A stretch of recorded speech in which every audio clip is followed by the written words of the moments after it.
She said, "We're having a baby. Will you take responsibility?" I replied, "I have a new girlfriend." The night my past came crashing into my future, I was standing in my tiny kitchen in Tacoma, staring at my phone.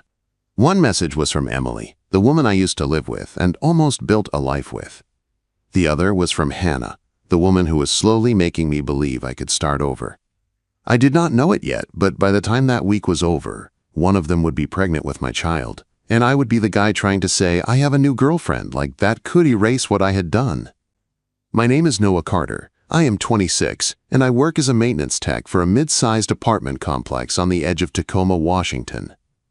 My days are simple. Fix a leaky faucet in the morning, unclog a kitchen sink after lunch, reset a breaker for someone who swears they did not touch anything.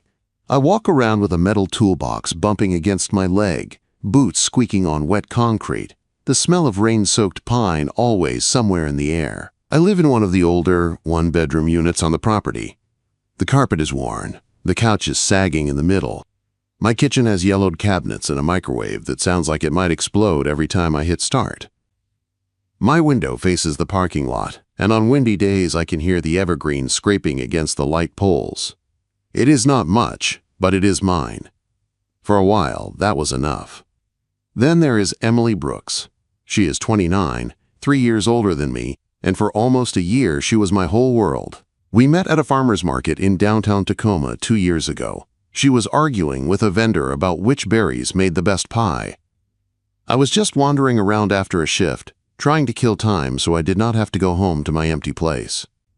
She turned to me, pointed at a carton of raspberries, and asked, "What do you think?" I made some dumb joke about not trusting a guy raised on frozen pizza for food advice, and she laughed. From there it moved fast. Coffee that weekend. A hike at Point Defiance the next. Drives up toward Mount Rainier on clear days, when the mountain looked close enough to touch. We binged the same old sci-fi shows, shared the same hatred for rush hour traffic, and spent Sunday mornings cooking pancakes in a tiny kitchen that always smelled like coffee and butter. For a while, it felt like we were building something real. We moved into a small apartment together that looked out on a little park. Kids played on the swings in the afternoons. Dog walkers passed by with tangled leashes. Inside, Emily kept plants on the windowsill and mugs lined up by color. She worked as an assistant at a law firm downtown, always in neat blouses and sharp flats, hair in a low bun. I would watch her rush around getting ready in the mornings and think, "This is it. This is what grown-up looks like." Then the cracks started to show. Emily was ready for the next step. She wanted a house with a yard, maybe a rescue dog, and a wedding board on her phone filled with photos of white dresses and barn reception ideas. She would bring up savings plans and down payments. She would ask what I thought about kids, not right away, but someday. She had timelines and quiet expectations. I had panic. I felt trapped just hearing the words. Mortgage. Responsibilities. Forever. I was only 25. Still feeling like I was just figuring out how to pay my bills on time, I made jokes to dodge the talks. I said things like, "One day, when I win the lottery, sure." She would smile at first, but over time those smiles faded. The talks turned into arguments. The arguments turned into long silences on the couch with the TV talking for us. One night we sat side by side, not touching, while some old movie played in the background. Emily stared at the screen and said, very quietly, "We want different things." I did not deny it. We both loved each other, but love was not fixing the gap between her plan and my fear. We decided to end it before we started to hate each other. No screaming, no cheating, just boxes, divided furniture, and her keeping the park view while I went back to my maintenance apartment. We told ourselves we would be friends. For a while, it kinda worked. She would text if something broke in her place, and I would swing by with my tools. When my truck battery died during a storm, she was the one who showed up with jumper cables and a thermos of hot coffee. We sent each other photos of funny cats or weird clouds. Nothing heavy, just two people who had shared a life, pretending we could share a light version of it without getting burned. Then Hannah walked in. Literally. Into Brewhaven, the coffee shop around the corner from the complex. She worked there. Curly brown hair pulled into a ponytail, apron dusted with coffee grounds, smile easy and bright, like she did not know the word heavy. One morning she slid my black coffee across the counter and said, "You are the guy who fixed our sink last month, right?" I said, "Yeah." She tucked a stray curl behind her ear and thanked me again like I had done something amazing instead of basic plumbing. Hannah was simple in the best way. She liked hiking on weekends. She loved mystery novels. She did not ask about marriage timelines or mortgage plans. We started talking more. She would slip me an extra cookie with my coffee. After her shift, we would grab burgers and sit by the water, watching the gray waves slap against the rocks. With her, my chest felt lighter. Like maybe life did not have to be so serious all the time. For the first time since the breakup, I thought about moving on for real. About being someone's boyfriend again, not just the guy they used to live with. I started picturing myself holding Hannah's hand at the mall, or bringing her to a barbecue, introducing her as my girlfriend. It felt possible, clean, new. Then, like she always did, Emily slipped back into the space between my thoughts.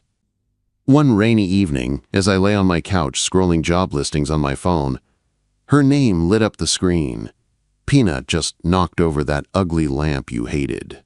Thought you would appreciate the crime scene. She attached a blurry photo of a tipped-over lamp and a smug orange cat.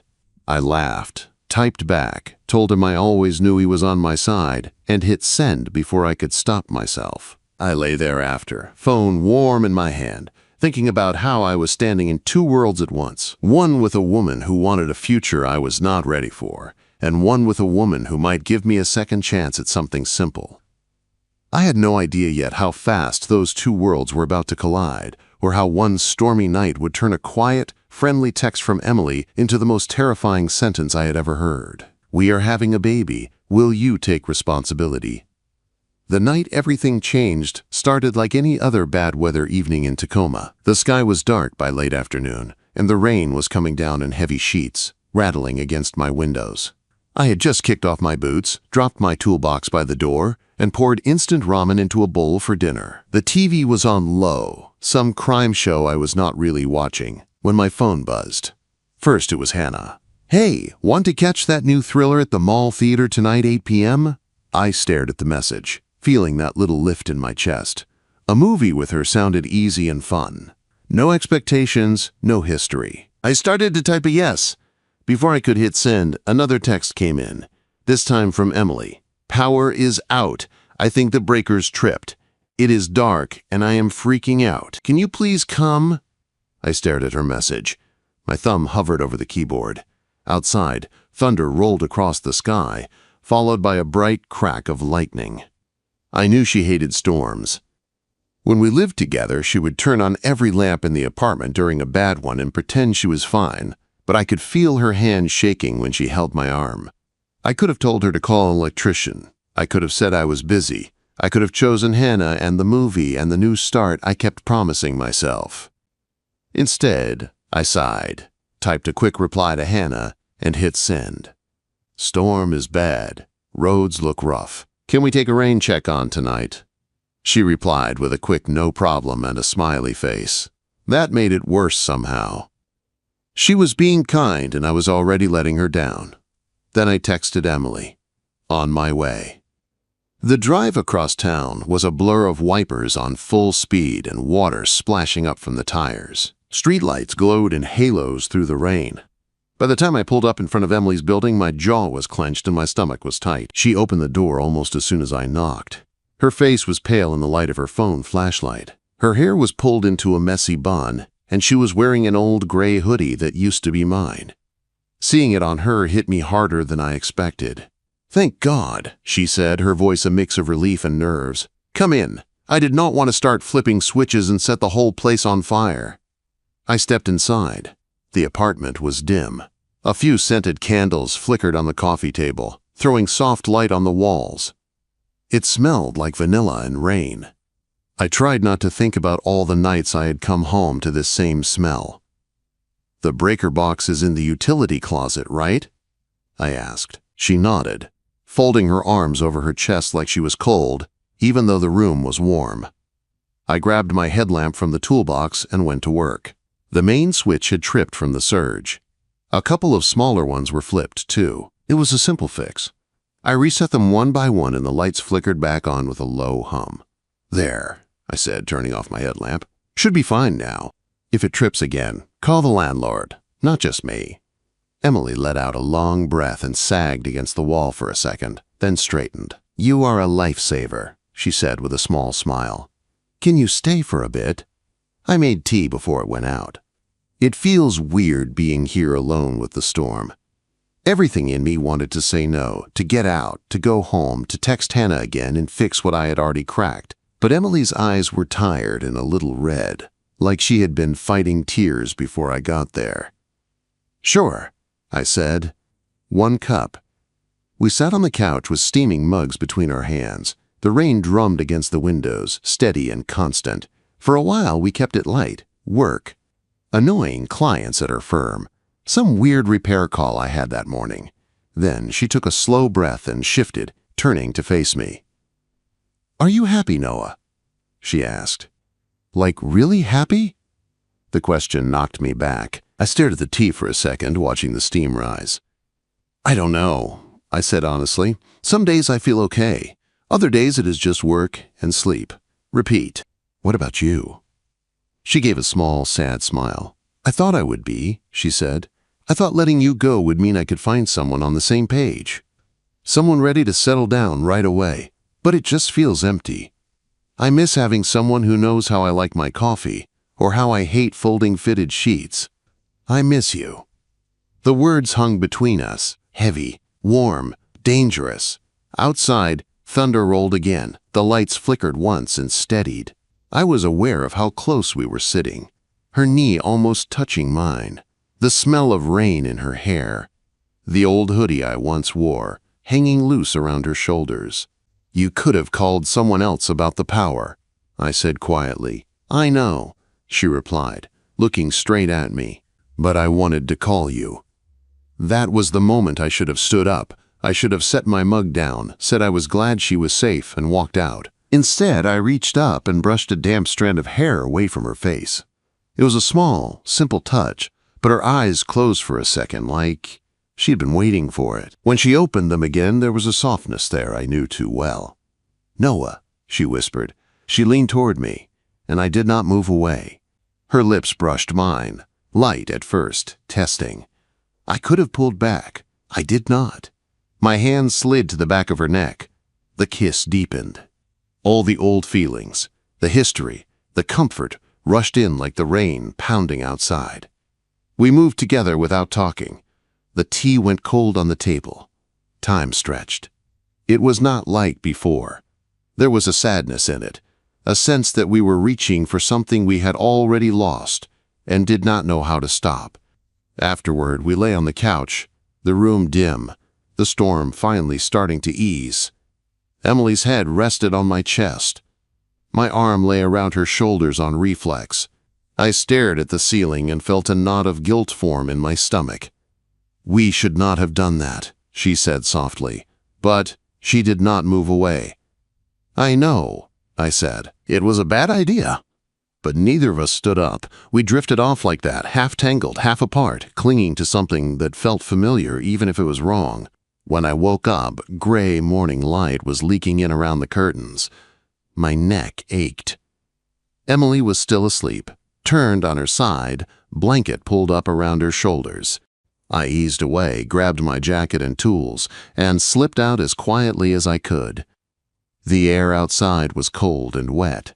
I stood beside my truck, heart pounding, and told myself the same lie over and over. It was just one night. One mistake. It does not have to mean anything. For a few weeks I tried to believe it.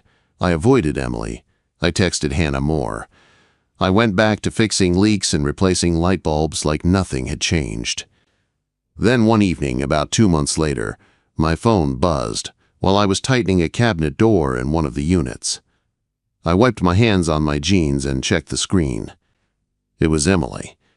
"Noah, I need to talk, please." My chest tightened. I almost ignored it. Almost. A few hours later, I was standing in her living room again. The lights were on this time. No storm. No candles. Just Emily on the couch, hands shaking slightly as she held a small white stick. She looked up at me. Her eyes were full, but her voice was steady as she spoke. "We are having a baby," she said. "Will you take responsibility?" The room tilted. My mouth went dry. The first words that tumbled out of my mouth were the worst ones I could have chosen. "I have a new girlfriend." The second the words left my mouth, I wanted to grab them out of the air and shove them back in. "I have a new girlfriend." Emily went very still. Her fingers tightened around the pregnancy test until her knuckles turned white. For a moment, her face did not show anything at all. Then the color drained out of her cheeks. "Wow," she said quietly. "Okay." She set the test gently on the coffee table like it was made of glass and sat back against the couch. Her eyes did not meet mine. She just stared at the wall, jaw clenched. I took a step forward, my heart pounding. "Emily, I did not mean it like that." I panicked. It just came out wrong. Quote. She gave a short, humorless laugh. "How else did you mean it, Noah? You made your point pretty clear. You have moved on, you have a new girlfriend. Good for you." Her voice was calm, but I could hear the crack underneath it. I felt my throat tighten. "I was trying to say that my life is not simple right now." I tried again. "That I am not just free and alone. But that does not change the fact that this is my kid. I am not saying I am walking away." She finally looked at me then, eyes shining with anger and hurt. "You know what you sounded like," she said. "Like one of those guys in those sad stories. The ones who say they are not ready, who act like a baby is a problem, not a person. I called you because I thought, if anyone will stand up and be honest with me, it would be you." Guilt washed over me in a hot wave. She was right. I sounded like a coward. "I am sorry," I said, and I meant it. "I am scared. That is all. But I am not going to pretend this is not real. I will step up. I will help. I need to talk to Hannah. She deserves to know." Quote. Emily nodded slowly, like she was forcing herself to stay controlled. "I am not asking you to propose," she said. "I am not even asking you to get back together. I just want to know you are going to be here, not disappear when it gets hard." I sank down into the chair across from her, elbows on my knees. "I will not disappear," I said. "I promise. I just messed up my first words." There was a long silence. The clock on her wall ticked loud in the quiet living room. Cars passed outside on the wet street. "Can I see the doctor papers?" I asked softly. She handed me a folded sheet from the clinic. I opened it with shaking hands. The words blurred, but I saw the dates. 8 weeks. Estimated due date. Everything lined up with that night. It was real. On the back was the ultrasound picture. A small shape, fuzzy and strange, with a tiny bright flicker in the middle. The heartbeat. I stared at it until my eyes stung. "That is ours," I whispered. Emily's voice softened a little. "Yes, ours." I sat back, the paper trembling in my hand, fear and something else mixed in my chest. Awe. This little life, growing because of one night we both tried to file under mistake. "You should go," she said finally, her voice quiet again. "Talk to your girlfriend. Sort your life out. I will keep you updated on appointments. Just do not leave me guessing." I wanted to say more, to tell her how sorry I was for hurting her twice now. To say I still cared about her, even if I did not know what that meant anymore. But nothing seemed right. Every word felt like it might make things worse. So I nodded, set the ultrasound paper carefully on the table, and walked to the door. My hand was on the knob when she spoke again. "Noah." I looked back. She was sitting with her hands folded in her lap, trying to look strong, but her eyes gave her away. "If your new girlfriend hears the words, 'We are having a baby,' and she runs, then she is not the right one, for you or for this kid." Her words landed hard and clean. I swallowed and gave a small nod. "She deserves the truth," I said. "Both of you do." Outside, the air was cold and damp. I sat in my truck for a full 5 minutes before I could turn the key. My hands shook so badly I dropped my phone between the seats and had to fish it out. I drove home on autopilot. The streets slid past in a blur of wet pavement and red taillights. When I got back to my apartment, the silence hit me like a wall. My couch, my sink, my old microwave, all of it suddenly felt too small for the size of the decision in front of me. I did not sleep that night. I lay on my back, staring at the cracked paint on the ceiling, listening to rain tick against the window. My mind swung between Emily on the couch holding that test and Hannah's smile across a table at Brewhaven. Around 3 in the morning, my phone buzzed. It was a text from Hannah. "You okay? You were quiet today." I stared at the screen, my chest tight. I could lie. I could send a joke and buy myself a few more days of pretending everything was normal. But Emily's voice echoed in my head. If she runs, she is not the right one. My fingers shook as I typed. "Can we talk tomorrow after your shift?" Something important came up. She replied a minute later. "Sure, my place at 7. The next day crawled. I went through the motions at work, changing filters, fixing a broken garbage disposal, replacing a cracked outlet cover, but I was somewhere else. I kept seeing that little white stick on Emily's table, kept hearing Hannah's laugh. My stomach stayed in a tight knot until my shift finally ended. At 6:50, I stood outside Hannah's apartment door with my heart pounding against my ribs. It felt like my life was split in two. The version where I told the truth and braced for impact, and the version where I lied and tried to juggle everything until it broke on its own. I knocked. She opened the door with a smile that faded when she saw my face. "You look like you have seen a ghost," she said, stepping aside to let me in. "What is going on?" I stepped inside, my boots heavy on her hardwood floor. Her place smelled like fresh coffee and cinnamon. String lights glowed soft above her couch. It felt warm and safe, and everything I was afraid of losing.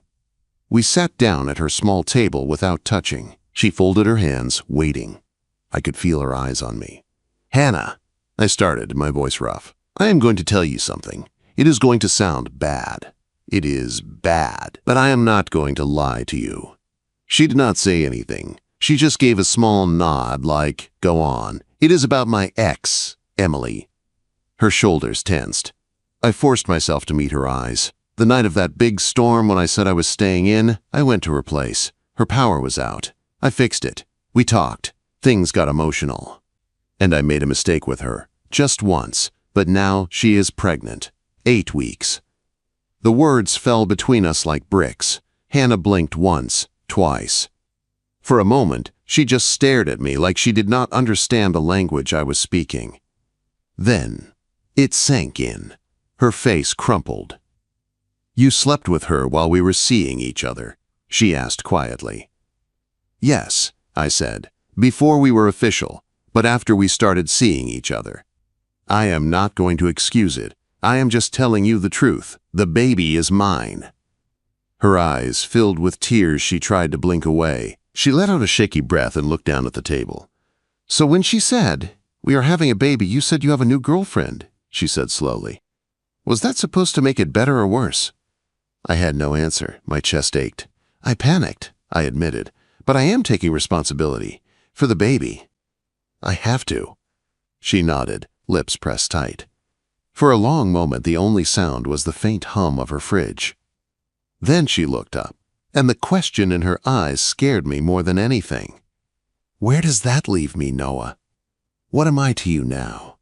I opened my mouth, ready to say I cared about her, that I wanted her in my life, that we could somehow make this work. But my mind flashed back to Emily's worn face, her hand on her stomach, the ultrasound picture in my hand. The truth rose up inside me like a weight I could not push down. At that moment, I knew that whatever I said next would change everything. I took a breath that felt like it scraped my ribs from the inside. "Hannah," I said, forcing myself not to look away. "You are important to me. I like you. I like who I am when I am with you. But this baby is real. Emily is scared. I am scared. I cannot pretend this is just something on the side. It is my responsibility, my kid." Her face twisted like I had slapped her, even though my voice was soft. "So what does that mean?" she asked. "Do I stay while you play family with your ex? Or do I get to be the cool side character who smiles and understands?" There was pain and anger in her eyes, and every bit of it was earned. I swallowed hard. "You should not have to be any of that," I said. "You deserve someone who comes to you with a clean slate, someone whose life is not tied to another woman and a baby. If you stay with me right now, you will always be second to whatever is going on over there. That is not fair to you." A tear slid down her cheek. She wiped it away with the back of her hand. "So that is it," she whispered. "You choose her." I shook my head slowly. "I am not choosing her as some big romantic move," I said. "I am choosing my responsibility. I am choosing the baby. And yeah, that means standing by Emily, being there at appointments, late nights, all of it. Maybe something grows from that. Maybe it does not. I do not know. But I know I cannot be your boyfriend and pretend my life is not about to change in a huge way." She let out a shaky laugh that had no joy in it. "You know what hurts," she said. "It is not that she is pregnant. It is that you made me feel like we were starting something real while you were still half in that old world. I walked into this thinking you were ready." "I thought I was," I said. "I was wrong." She took a deep breath, like she was steadying herself on the inside. "Then I am not going to fight her," she said quietly, "or the baby. I am not that girl. You need to go figure this out. Without me." "Hannah, I am sorry," I said again, the words feeling small compared to the mess I had made. She stood up and walked to the door, hand on the knob. She did not open it yet. Instead, she looked back at me one last time. "For what it is worth," she said, "I hope you actually step up. For that kid. And I hope you stop running from your own life." Quote. Then she opened the door. I walked out into the hall, the smell of coffee fading behind me as the door shut with a soft click that felt louder than any slam. On the drive home, I did not turn on the radio. The streets were wet but calm, reflections of streetlights swimming in the puddles. I felt hollow and heavy at the same time. I had just lost something simple and kind. But under the pain, one thing was clear. There was no more halfway. No more trying to live in two stories at once. The next day, I called Emily. "We need a plan," I said. "Not just texts and panic. A real plan. For the baby, for money, for everything." She agreed.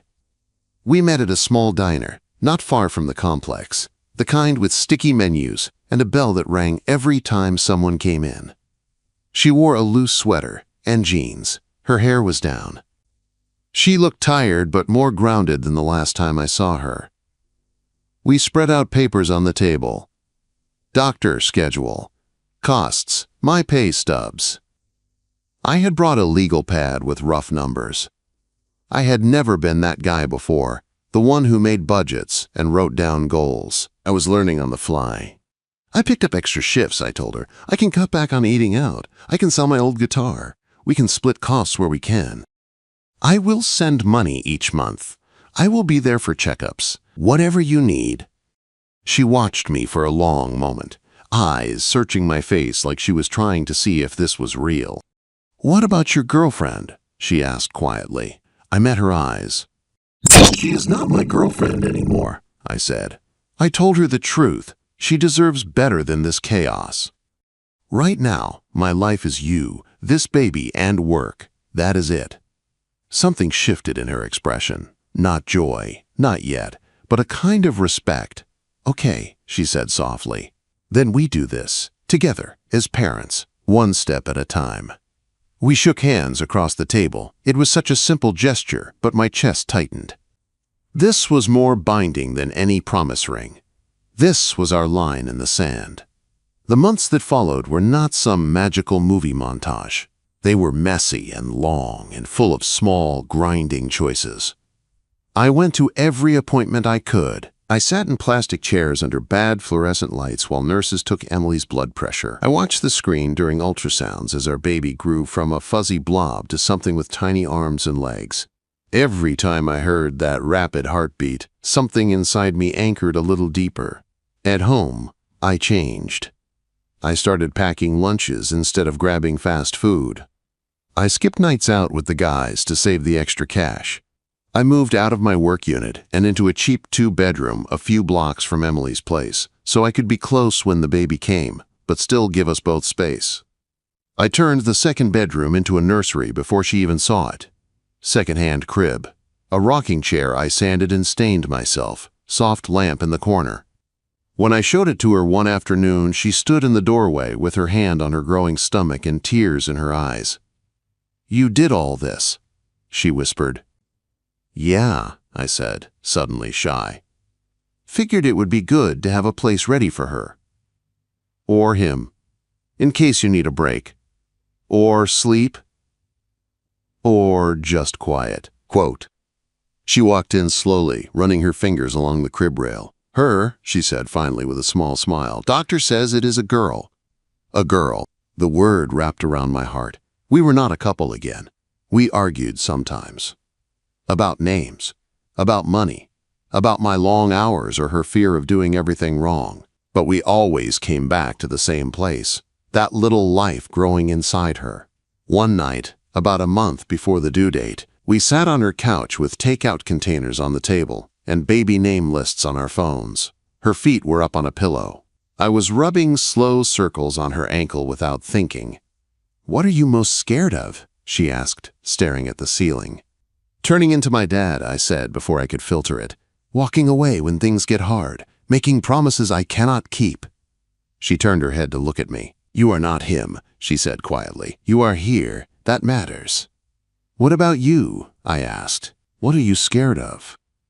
"Doing it alone," she said so softly I almost missed it. "Loving her so much it hurts, and not being enough. Or depending on you and watching you leave again." Her voice cracked on the last word. I felt it like a punch. "I am not going anywhere," I said, turning to face her. "I messed up when we were together. I ran from the future you wanted. I will not run from this. From her. From you. Not this time." Her eyes searched mine. For a long second, she did not say anything. Then she nodded, wiped her cheek, and went back to scrolling names. The night our daughter was born, the world outside was quiet and clear. No storms. Just a cold sky and bright stars. Emily's water broke at 3 in the morning. She called me once and I was there in 15 minutes, grabbing the hospital bag we had packed weeks before. In the delivery room, she gripped my hand so hard I thought my fingers might break. Her hair stuck to her forehead. Her face was red with effort. I coached her through breaths like I knew what I was doing, my own heart pounding with fear and awe. When Clara finally came out, crying strong and loud, everything else fell away. The nurse placed her in Emily's arms first. Then Emily looked up at me and nodded. "Come here, Dad," she said, voice hoarse. She passed Clara to me. I held her against my chest. She was so small, so warm, with this tiny crease in her brow like she was already confused by the world she had landed in. I laughed and cried at the same time, tears spilling down my cheeks. "Hey," I whispered. "I am Noah. I am your dad. I am not going anywhere." Out of the corner of my eye, I saw Emily watching, tears streaming freely now. There was something in her gaze I had not seen in a long time. Not the old romantic love that burned hot and wild. Something steadier, deeper, trust. Weeks later, when the chaos of the first days settled into a new kind of normal, she stopped by my place with Clara in her arms. The nursery I had set up was finally in use. We laid Clara in the crib and stood side by side watching her tiny chest rise and fall. "I keep thinking about that day," Emily said quietly. "When I told you we were having a baby and you said you had a new girlfriend." I winced. "I was a coward," I said. "I was trying to hide behind some idea of a life that was already half fake. I am sorry." She nodded slowly. "I believed you for a minute," she said. "I thought you were going to walk away. But you did not. You have kept every promise since. You show up, you do the work, you changed." I looked at her, really looked. At the dark circles under her eyes. At the way she still held herself ready for the next hard thing. At the softness that had crept back into her smile when she looked at Clara. And at me. "I changed because I wanted to," I said. "Not just for her. For you. For me. I do not want to be the guy who runs anymore. I want to be the one who stays." who builds something with you, if you want that too." She turned to me, eyes bright. "Are you saying you want us back?" she asked. "Not just as parents. As us." I swallowed, my heart hammering. "I am saying I still love you," I said. "Not the picture in my head. You, the woman who works hard, who laughs at bad jokes, who calls me when the power goes out. I was stupid to let fear ruin that once. I do not want to make that mistake again." There was a long pause. I heard the soft hum of the heater, the faint city noise outside, Clara's little snuffle. Then Emily stepped closer, her hand finding mine. "I am still mad at the old you," she said, a small smile tugging at her lips. "The one who hid behind excuses and other girls." "Fair," I said, my voice shaking a little. "But this you," she continued, squeezing my fingers, "the one who shows up, who built a nursery before anyone asked, who holds her like she is the whole world, that is the man I could fall in love with again." My chest felt too full. I lifted our joined hands, kissing the back of hers. She leaned in, resting her head on my shoulder as we both watched our daughter sleep. I thought back to that awful line I had thrown at her. "I have a new girlfriend." Now, standing there with both of them in my life, it hit me how wrong I had been. I did not need a new girlfriend. I needed to grow into the kind of man who could stand in his own mess, clean it up, and choose the people who needed him most. So I pulled Emily closer and whispered the only promise I knew I could keep. "I am here," I said, "for you, for her, for all of it." No more running. She nodded against my shoulder. "We are a family now," she said. "Messy, complicated, but real." Out in the parking lot, the evergreens swayed in a light breeze, the same view I had stared at alone so many nights before, only now it did not feel empty. It felt like the start of something. Not perfect, not simple, but ours.